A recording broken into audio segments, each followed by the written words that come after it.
In this video, I traveled to Tokyo to learn how Japan is destroying American fast food. But first, let me back up.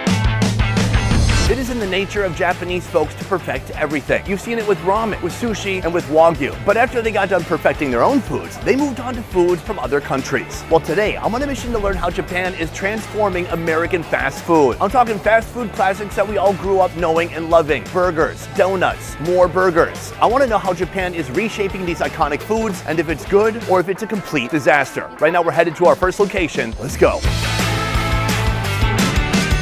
Behind me, our first location, Dom Dom Burger. This is Japan's first homegrown fast food burger chain established in 1970. They have faced stiff competition from places like McDonald's. Nice. But still, Dom Dom has carved out a unique identity in the Japanese fast food scene. What are they known for? Well, they have some unique burger offerings. Let's approach and take a look at the menu. First of all, they think they can just have everything in Japanese and hide their sneaky menu items from me. I'm gonna use my Google Translate and find out this is, boom, teriyaki burger. And then here we have tomato and cheese. This to me, I think is kind of their classic burger. I do think I should perhaps try a classic just to see how the Japanese interpret a classic burger, because they also have some unique items like you see over here. Right here, I don't even need English to know what this is. That is clearly a whole fried crab inside of a burger. It looks terrifying, but it could be delicious. Konnichiwa. Could I please have a tomato and cheese teriyaki pear burger and crab? My order is complete. That should be coming up soon. We're gonna get our first taste of Japanese fast food. All right, folks, I've got 3 burgers today, and I am starting with their most normal burger because I want to kind of calibrate myself for the quality here and what to expect. They call it the tomato and cheese. I don't know why they're focusing on those 2 elements. Oh, wow. At first glance, I got to say it looks immaculate. It looks perfect. It kind of looks like the picture. The lettuce even looks fake. It might be fake. It's real. Unbelievable. It's so green. It's so leafy. At least it makes it look pretty. We've got a thick slice of tomato. Oh my God. The tomato's like covering the whole burger. Ketchup, cheese, and 2 burger patties. This is looking excellent. Let's give it a shot. This is Japan's answer to the Whopper. I was gonna say the only thing that's missing is mayonnaise, but no, they have that too. It's basically all the ingredients: lettuce, tomato, the combination of mayo and ketchup. Then you have a sesame seed bun on top. I'm very impressed, but this is a normal burger. Coming up next, we're gonna dive into something that's pretty unusual. Right here, we have our next victim, the pear burger. Yes, you heard me right. Not impaired, although it could also be that. The pear burger is one of Dom Dom Burger's most unique and surprising creations. I agree, very surprising. Showcasing their willingness to experiment with unconventional ingredients. It was launched in 2021 on the anniversary of Pearl Harbor. Just kidding, could you imagine? Let's open it up and see what it looks like. Whoosh. First of all, they have absolutely nailed the look of each of these. The same sesame seed bun on top. The next layer after that, you've got a thick dollop of mayonnaise, immaculate lettuce, and then what? Several slices of pear with some kind of a unique white mayonnaise-based sauce on there. Again, they have 2 thin patties, and then on the bottom, what looks to be teriyaki or some kind of a brown sauce. I'm gonna give it a shot. This is a lot of pear. It's very sweet. It's also an F-ton of sauce, which I like overall. There's super sweet teriyaki. There's mayonnaise, which also seems to be fairly sweet. The pears are not my favorite fruit because they're kind of mealy. In the end, it's not disgusting. It's just a little off-putting. It's a little weird. I like that they're going for it. I do applaud creativity, but we all need to have limits imposed upon us. That's why I got married, so I can have someone to tell me what to do. Our next and most iconic burger, the crab burger. Let's learn about it. This is the chain's most unusual and iconic menu item, setting it apart in Japan's fast food scene. The crab burger gained widespread attention for its daring use of a whole crab. You know what would be more daring? A whole dolphin, which they might try in Japan. It's uncommon in fast food. Many diners were intrigued by its appearance and the novelty of eating an entire soft-shell crab. Let's check it out. Oofda. Oh my God, look at that little guy. An entire soft-shell crab sitting on a bed of cheese and lettuce. It's kind of amazing. It fits pretty snugly and perfectly in there. It looks comfortable. When I was in Maryland, I had a soft-shell crab there and it was delicious. I've never touched a crab like this. Oh, you poor guy. He's looking at me like, man, if I had any stiffness to my claws, I would bite you in the finger. But you can't. When we ate them, oh my God, like crab butter. Is this gonna be like that? Let's find out. It's got a powerful, briny, kind of seafoody taste. It's a pretty intense flavor. It tastes like they've coated it with some kind of a sweet chili sauce. The cheese ain't doing much to help. so weird. Every time you take a bite, you're masticating its legs, its torso, you're biting its head in half, and you can feel your teeth rip through it. It has that leathery outside. I don't care how hungover I was, this is not a fast food that I would crave for. But that makes me sad. I'd rather put that in the burger. He wants to eat my burger, but I want to eat him. Hey, come on. And maybe that'll be the next thing they have on their menu, pigeon burgers. So that is our final burger from Dom Dom's. Next, we've got a donut shop that's serving up something that you'll never find at your local Krispy Kreme. Let's head there and find out. Behind me, our second location, Mr. Donut, an establishment that started in the USA and then eventually was adopted by Japan. Inside, you're gonna find a lot of familiar items, things that look like donuts that you've seen anywhere else. But then they have a couple of items that I don't even know how to describe. For example, one of these is called Zaku Mochi Dog Mexican Meat. First of all, what is Zaku? I know mochi, I know dog. Meanwhile, the food looks like that. Does that look like any donut or dog or Mexican you've ever seen before? Let's go inside and see how it looks. Now, again, I told you they have some familiar items. We've all seen something like this before at Krispy Kreme. It looks delicious, it looks familiar. Here they are, the Zaku. First of all, we have crunchy soft dog. This actually is a curried flavor donut with an egg on top. This one says crunchy soft dog Mexican meat. I love Mexican meat. And then finally, we have crunchy soft dog egg. Japan has created their own category of donut. It is unknown to the Western world. I think it was meant to remain so for eternity, but today I will expose them to everyone. All right, folks, take a look inside my box. There are 3 different flavors in here. I'm gonna start with the most innocent one, the egg, and then I'm gonna build up to the most wild one, which would be Mexican meat. What's that even mean? This is essentially an egg salad donut, not an egg salad sandwich. Now I finally have my hands on this thing. I thought it was gonna be more like a hot dog. One of them said dog. Do not comment that they're eating dog. Essentially what we have here is fried bread. I'm not sure if it's sweet. It does smell a little bit sweet. It's got some texture on the outside. And then as I kind of open it, you see it's just a thin layer of spread out egg salad with an egg on top. Let's give it a shot. There is a little bit of crunch on the outside. The egg salad, it looks small, but it tastes mighty. Everybody knows that the Japanese really excel at a handful of things. 1, electronics, and 2, egg salad sandwiches. In this case, they have that same great egg salad inside full of delicious mayonnaise and soft succulent eggs, but it's in a donut. It's very creamy and somewhat satisfying. This is part of a line of strange donuts called Zaku. Zaku is used to describe things that are crunchy. Now, is it that crunchy? Not really. There's like a little bit of texture on the outside, but it's not like crunchy. Let's look at the next one. All right here we have our next one. I'm pulling it out, removing its pants. Next donut. This one is known as Zaku Mochi Dog Curry. Chewy yet chunky dough is sandwiched between a mildly spicy and smooth curry filling. Oh, that's curry? I thought it was, well, it looks distinct, but not distinctly like curry. And it's topped with a sliced egg that resembles a soft boiled egg. Let's give it a shot. Wow, it's such a thick, whole, salty curry. The curry's not bad. Of course, it tastes like a Japanese curry, not like a curry from India. This is a flavor that folks here love. For me, it's kind of a love-hate relationship if you minus the love part. I don't like it. But luckily, we have one remaining. Our next Zaku is a mochi dog with Mexican meat. Amazing, because what is Mexican meat? You don't exactly pull up to a taco truck in LA and say, I'll get one with a Mexican meat, please. Spicy Mexican meat is sandwiched between chewy dough and topped with cheddar cheese sauce, made with tomatoes, beans, ground beef. Oh my God, Mexican meat is beef. This spicy Mexican meat is reminiscent of chili con carne. It means chili with meat, but they don't know Spanish in Japan. We don't even know Spanish in the USA. We call cheese queso cheese. That just means cheese. I'm gonna take a big bite of this beautiful Mexican meat masterpiece. Let's go. It's so sweet, it's so sugary. It basically tastes like a sweet ketchup sauce with little morsels, tiny little bits of meat inside. And we didn't even get to the cheese yet. Processed cheese that definitely did not come from a Wagyu cow or any cow, and not even a goat. That does taste like oil-based cheese. It's not that bad. But if I had to rank all of these, I would give the curry 3rd place, this 2nd place, and the one that's actually pretty good that I would eat again, the egg salad donut. So this is what's happened to donuts in Japan. After Fukushima, they went back to the local Mr. Donuts, and this is what they found. And they thought, hey, nice mutation. Let's serve that. From here, we're gonna get a taste of something a bit more familiar. The king of burgers, Burger King, but done the Japanese way. What have they done to twist the nipples of our dear king? Let's go find out. Behind me, our 3rd location, Burger King. On the outside, at first glance, everything looks normal. Once you take a closer look, it couldn't be more not normal. What am I talking about? How about Johnsonville brats served at a Burger King? I'm sorry, is this the Wiener King? No, that's my name on weekends when I go to swinger parties. What?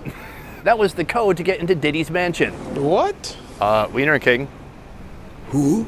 I never got let in. As with many of the fast food franchises that have come here to Japan, they have adjusted to the local palate. Yes, you can find the Whopper, but you can also find some very unusual food items. Let's go inside and take a look. But first I want to show you this. We are in Japan, the least overweight country in all of Asia, and they are serving a 1-pound garlic Niniku burger. What does Niniku mean? It means garlic. It's a garlic burger. First of all, there's 4 patties, 2 layers of cheese, orange sauce on the top and bottom. I'm assuming that's filled with garlic, and it is a 1-pounder. Is it really big and delicious? Let's go inside and find out. All right, folks, we have the menu behind me right here. So this is the first thing I'm gonna order, the Niniku garlic 1-pounder. But what I've really come here for is the Chipotle Pine Burger. It is a burger filled with a whole slice of freaking pineapple inside. Why did they do that? Let's taste it and find out. And meal 3 has begun. The first thing I want to point out, this right here is a large drink in Japan. That is wild. This would be, I don't know, a kid's drink? This is something for a toddler in the USA.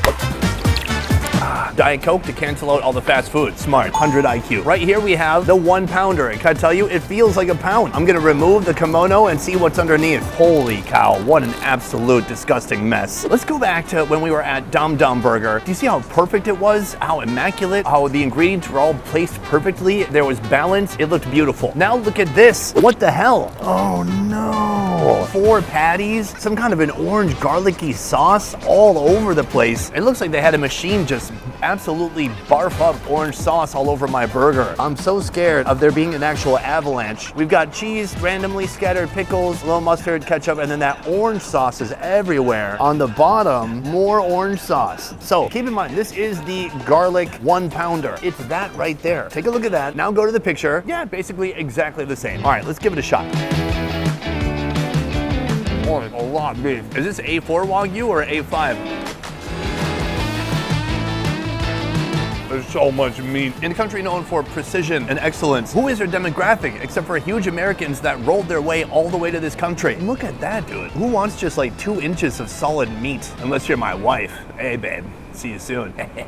Nice. In general, it's just a complete mess. But this is not why I came here. Let's open that one next. This is the Tsukimi Pineapple Chipotle Burger. It seems to be much more manageable. Ah, see? Same bun, kind of like that big Whopper bun. Oh my God. On one side, lettuce and mayonnaise. On the other side, 2 slices of pineapple, bacon, and a mysterious orange glaze or sauce. Way on the underside, nothing. Wow, Japan, a missed sauce opportunity. I don't know what's up with the Japanese folks today putting fruit in their burgers, but let's give it a shot with an open mind and an open mouth.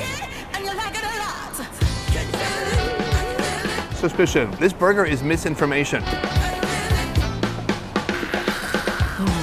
First of all, they have a Whopper here. Just get that, guys. Everything else is just marketing. No one's really eating this food. There's no way a Japanese person has ever ordered this 4-patty burger. One thing I do like about it is that there's a nice contrast between the sweet fruit and the very spicy Chipotle sauce. It's nice and smoky. It's a good flavor. Now, a lot of you might not know, Chipotle is not just a brand of burrito restaurants that gives people Ebola. Or what is it, E. coli? Or maybe both? Chipotle is actually a smoked, dried, ripe jalapeno chili pepper used for seasoning. And I knew that off the top of my head.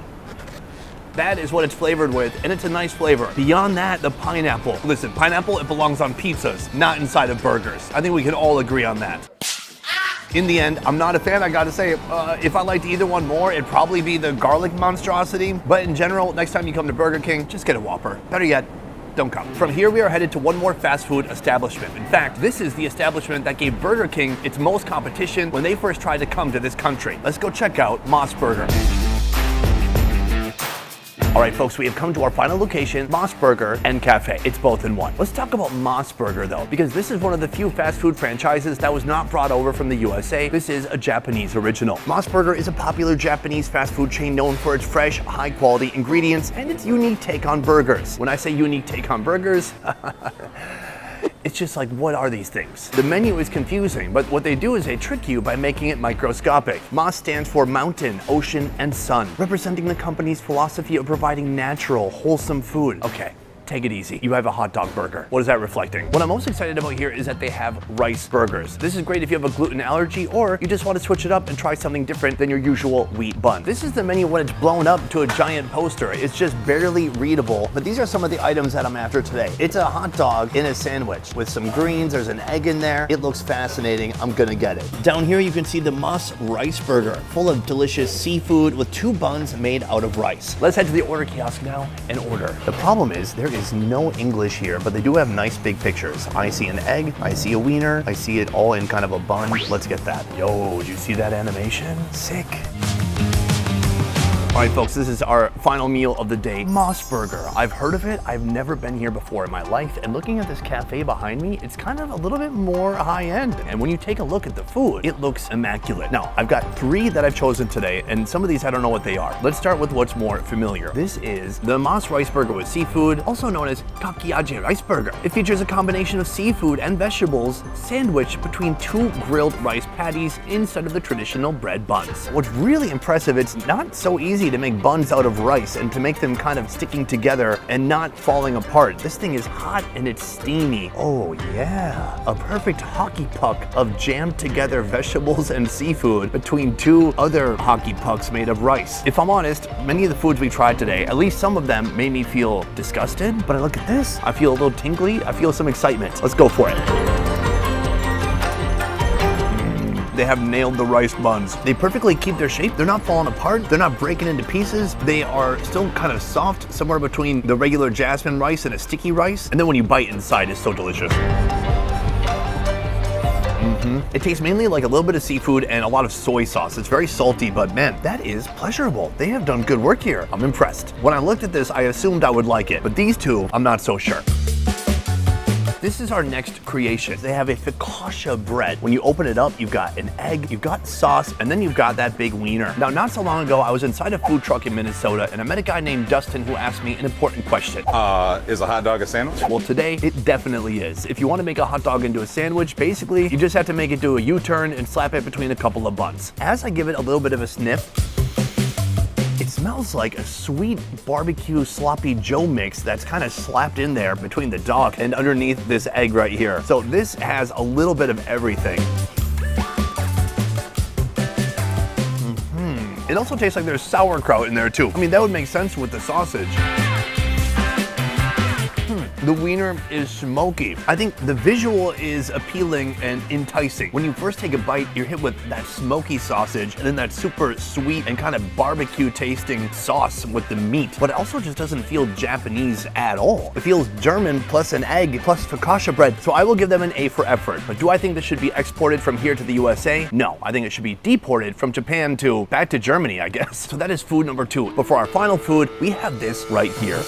All right, guys, for today's 10th and final burger, I have made a mistake. I thought this looked cool on the menu because it was green like the Hulk. It was very tall. I like tall burgers. This is a nice green bun. I like that. Some cabbage, some red sauce, and then this is a soy burger, then a tomato. Wait, hold on. A soy burger? You mean no animals had to suffer for this patty to be here? That's right. It's made out of a bunch of weird ingredients. Do you know what patties are usually made out of? Mexican meat.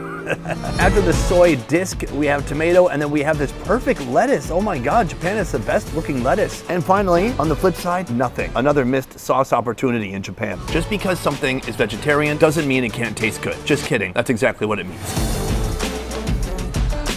In the very first moment, it tasted like a BLT, like a bacon, lettuce, and tomato sandwich, especially maybe with all the mayo inside. But I'm tasting that patty and I'm like, is there pork in there? That would be diabolical. This might have a little bit of pork in it. Lab-grown pork. All I can imagine is a pig on life support with cables coming out of its body, like growing it in a lab. In the end, I could say it is pretty dang good, but it's basically a tomato and mayonnaise sandwich with other layers and textures inside. I didn't know the day would ever come that I started to fall a little bit in love with a soy product, like the soy boy that I am. But I think today I've gone maybe perhaps from a soy boy to a soy man. So this is my final food from today's fast food frenzy. But next, I'm gonna tell you which food from today I think should absolutely be available in the USA. Let's do that now. Boom! Today I went to 4 fast food establishments to learn how Japan was destroying American fast food, and I think I was victorious. This was a very important, meaningful journalistic endeavor. I came here to do research. I learned a lot, and I got to expose these restaurants and share that information with you. Now you do with it what you will. That's up to you guys. As promised, I said I was going to tell you which of these foods I thought should be exported to the USA. The answer is, come here, close, come here, even closer. None of them. Probably the most enjoyable burger I had was the normal burger from Dum Dum Burger, and that was like a less good Whopper Jr. It was still good, and it looked beautiful, but I really didn't see anything that stood out today worthy of an American audience. I mean, me and my countrymen, and women, and non-binaries, and two-spirit animals. Look, if I had to pick one, I'd pick the rice one. The rice burger one, that's pretty good. Before we go, I want to say a huge thank you to Alifa here. Hi. Alifa is a tour guide, and today she was guiding us all around Tokyo, and she made getting around an absolute breeze. So, thank you. Thank you to you too, Suni. I had such a good time. Did you call me Suni? It's Sony. Sony. Like the Sony, Japanese I'm products. sorry. If you would like to book Alifa to be your guide next time you come to Tokyo, you can click her link downstairs in the description. Otherwise, that is it for this video, guys. Thank you so much for watching. I will see you next time. Peace. Cool? Yeah? Is that good? That too? Nailed it. Nailed it.